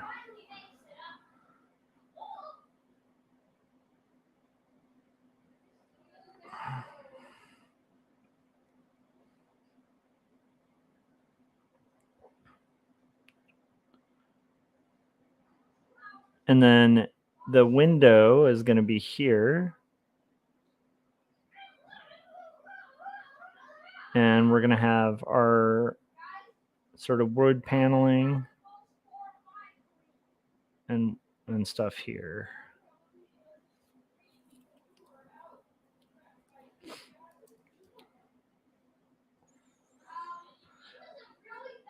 Got our stormy night outside. And then we've got... Now, when I'm doing roughs too, like if there's ever something I'm describing that like isn't going to translate in the picture and I'm thinking it, I'm not doing my job. Like, so the point being like, there, even on a rough, like there might be things like that window where it's not super clear that that's going to have like the stormy, sky in the background. But then when it comes to the final, I will do my due diligence to try to make that very clear, because that's the job of the artist, is clarity. And I remember at TCAF, they had me on a panel, and one of the questions was like what is like the core concern for like a cartoonist when they're doing storytelling and stuff like that. And I was saying, I feel like for me, it's like the biggest thing I think with comics that's like super important is clarity. If you have to explain to somebody, like when you show them your comic, like what is happening, and you're not trying to make it confusing, then like you need to redraft and like revise, because clarity is really important in comics. So that being said, I'm just mentioning that because like Yeah, I mean, that's just a huge thing in comics. Chris said, digging the latest pages, dude. Thanks. Chris, I feel like you and I need to collab on a comic with all our free time. But I've been making this bit on here about like the Victorian jet ski driving historical fiction, where it would be like just super goofy. And I might actually end up writing a script for it. I don't know. Who knows? But if I do, Chris, I want you to draw it. It's like, just imagine you take a Miami Vice episode and we revise the script to be in Victorian England, but like in a terrible way. So it's like, and like it has bad dialogue, like really campy dialogue, where it's like characters literally like describe themselves. They're like, well, as a Victorian, I really like everything they say is like reinforcing that it's like it's historical fiction, but it's like terrible historical fiction, and it's an action comedy. So I want you involved in that, Chris, because I think you'd have a blast with it. I mean, we're talking about like monocle welding sharks. I don't know. I think that would be fun with all your free time, you know. But I do. But it's funny. It started as a bit on here, and I'm like, it's really funny to me, and I actually think it would be a pretty hilarious. Like I've become like seriously interested in making that a reality. And then I think the catch would be is like we'd have to like market it. Yeah. I love lead paint in my wallpaper, a Victorian. Exactly. And like the catch would be we'd have and like all the action heroes in it would be like welding Uzis, you know? I mean, it would be like really ridiculous, like over the top action romp. Again, jet skis, Uzis, you know, but lots of monocles and top hats and like really bad ahistorical research. You know, of like it would be like a bad 1980s action flick, but like in Victorian times. And then the catch is when you market it, you have to market it like sincerely as like something you know, as if it's like this book I'm working on now, which is like very seriously historically researched, and there was like years involved in the script writing, and you know, fairly meticulously like going through it and trying to make sure that I'm being as historically accurate as possible. Basically, all of that would be how you'd market this like fake ahistorical like terrible book. I think it would be amazing. I don't know. But I'm kind of thinking, I thought of you. I was like, I think Chris, I want to see Chris's drawing of like a Victorian, like, and it has to be like a like almost like cartoonishly buff Victorian guy, like on a jet ski, like shooting Uzis into the air, or shooting one Uzi into the air, and like, you know, with like Miami Vice style, like he's wearing a Victorian jacket, but it's just flying and he's shirtless, and then I don't know. I just think that would be hilarious and awesome, and it needs to happen. That needs to be in reality. Probably not as much as like this book, but that that might be my break when I'm when I'm done with this and two stories. I might have to make a script for that. So I don't know. That's something you'd be interested in, Chris.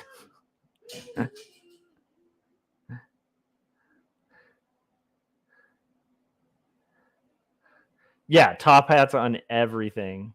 And I mean, I think it would have some monocled sharks too as like villains. Um for sure. So anyhow. But that started as like a little bit on this stream, and I've just been like, I actually want that to be real. It just needs to be real. Okay.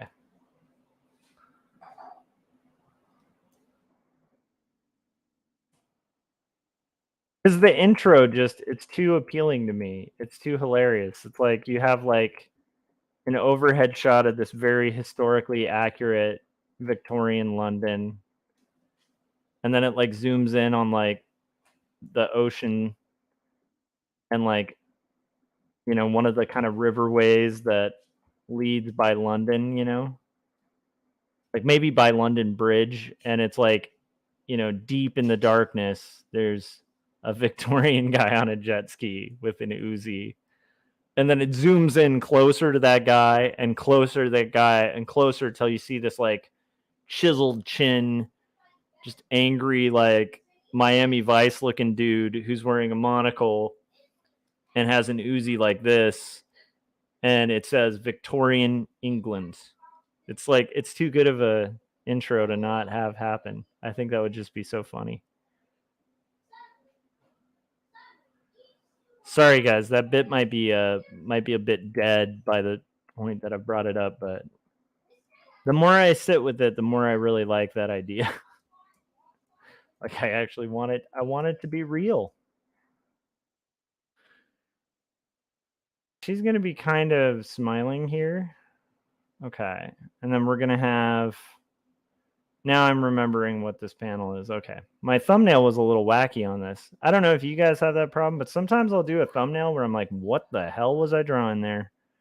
So this is going to be,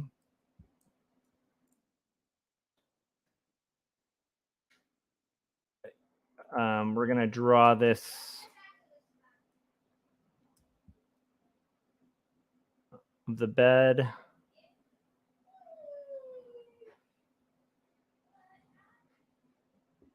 Oh my gosh. Draw this bed, guys. All right. Do.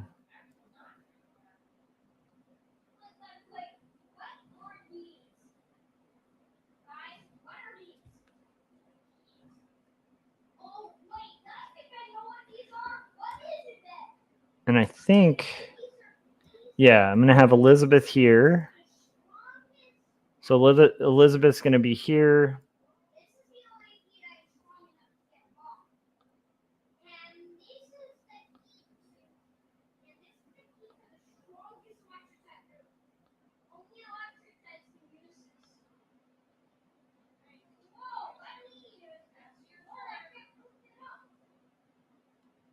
Arms kind of crossed.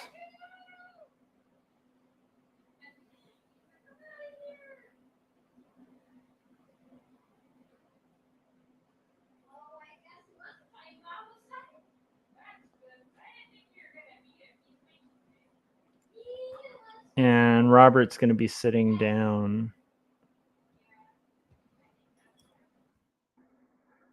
Here, Robert is just going to be taking a seat. So he's going to be kind of grabbing the side of a chair.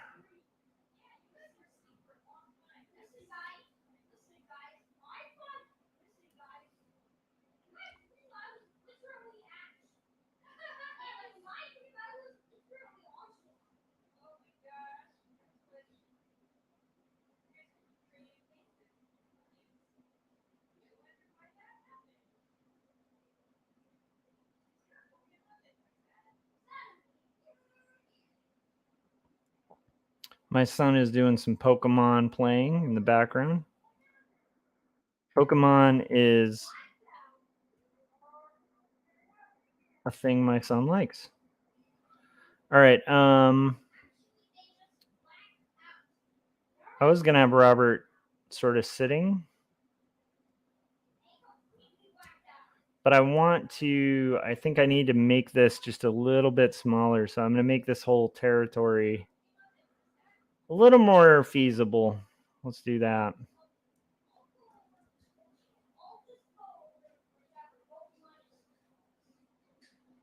Because he's supposed to be sitting. I need to see my thumb too, because I had it pretty well worked out, his pose there. Aha!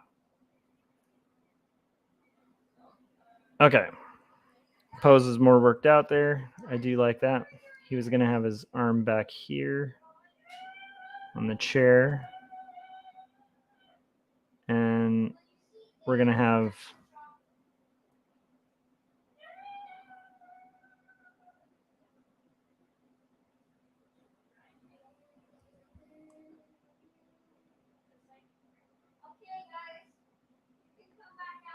arm back here on the chair.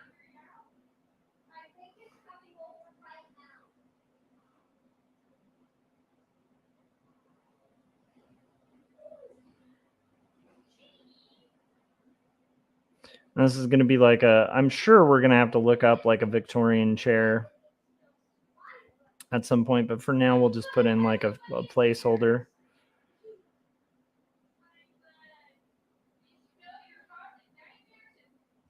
And I also want to really, her eyes look a little open. I want to really reiterate, her eyes are closed. Okay.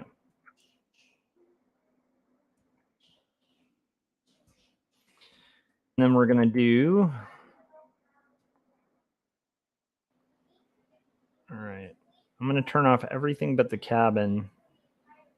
Whoa, did I do the rough on the wrong layer now? Now I'm wondering. Yes, I did. I did that on my nightgown layer. So let's definitely fix that up.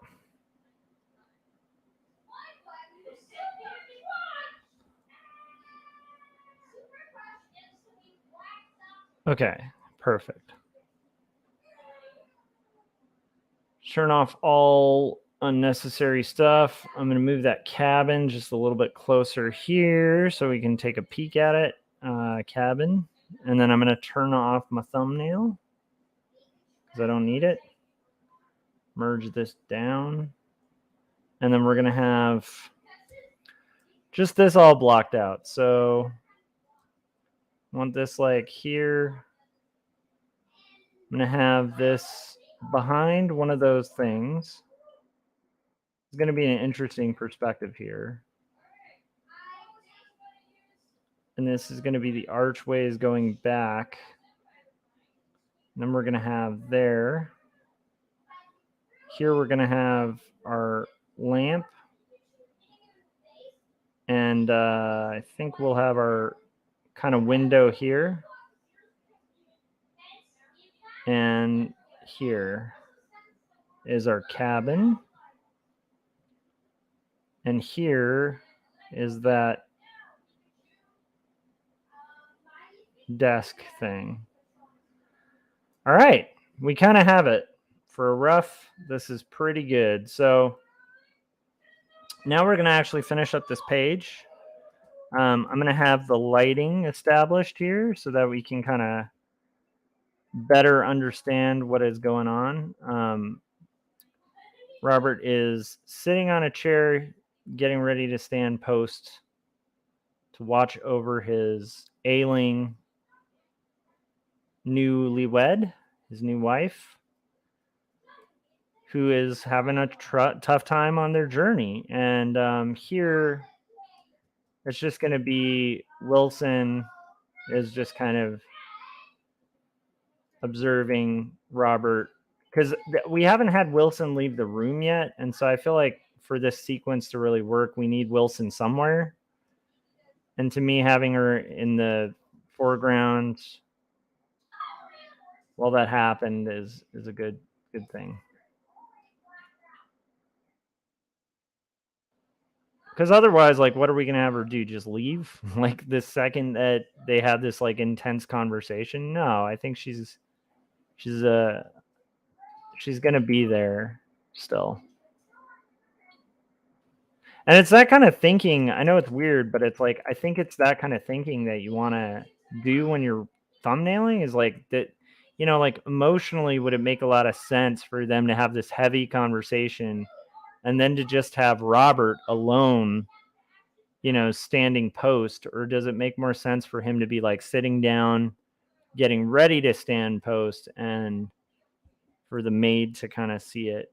The only thing I don't like is she's taking way too much space here. So I'm going to just take liberty with the fact that it's a rough, and I'm just going to stretch it. And hopefully it doesn't look super stretched. But I feel like that makes her less of a focus and puts the focus a little bit back on Robert. Chris said, when do you put in your word balloons? So I do that at the rough stage. And then that allows me to like allow for space. And then the next step that I'll do, is pop my word balloons in Illustrator, do like tighter versions of the panel borders, and then I'll drag those into Photoshop again for this style. And then that's when we'll go to like the finished pages. Let me pull up one. Here, let's pull up this one, for example. So the finished pages which looks something more like this. But like the first stage for me is to do something like this, but in Illustrator, and then I'll go over it and kind of hand letter over it, and then it's like, then I go in there with the doing the rendering in black and white, and then I do like flat color tones underneath. So that's pretty much what I've been doing for this particular comic. But it all starts with this sloppiness. All right, that's gonna do it. I mean, we finished our rough for page 23. I think I need to get some lunch. I might have time to do another before we call it a night. But we'll see, because we are doing the thing for like the 4th of July tonight. But for now, I think that'll call it for this stream. So anyhow, thank you guys, everyone who's hung out, and kind of I really appreciate it. Honestly, it's a lot of fun to like kind of hang out with everybody, and kind of just talk art. And like, how honestly, like the other day I was doing a rough where somebody actually like a couple people like actually helped with the research on the book that's needed. And so it's been a really fun collaborative thing. But I really appreciate all of you guys who watch the streams live. If you haven't yet, hit subscribe. You hear my dog? That's what he's saying. He's saying hit subscribe, hit the bell, hit the like button, all that fun stuff. And then have a great 4th of July, you guys. And make comics. Make comics. Hell or high water. All right. Have a good night, guys. Again, comics are a very American thing. So if you're trying to celebrate Independence Day, make independent comics. All right. Have a good night, guys. And I will see you on the next live stream. Bye.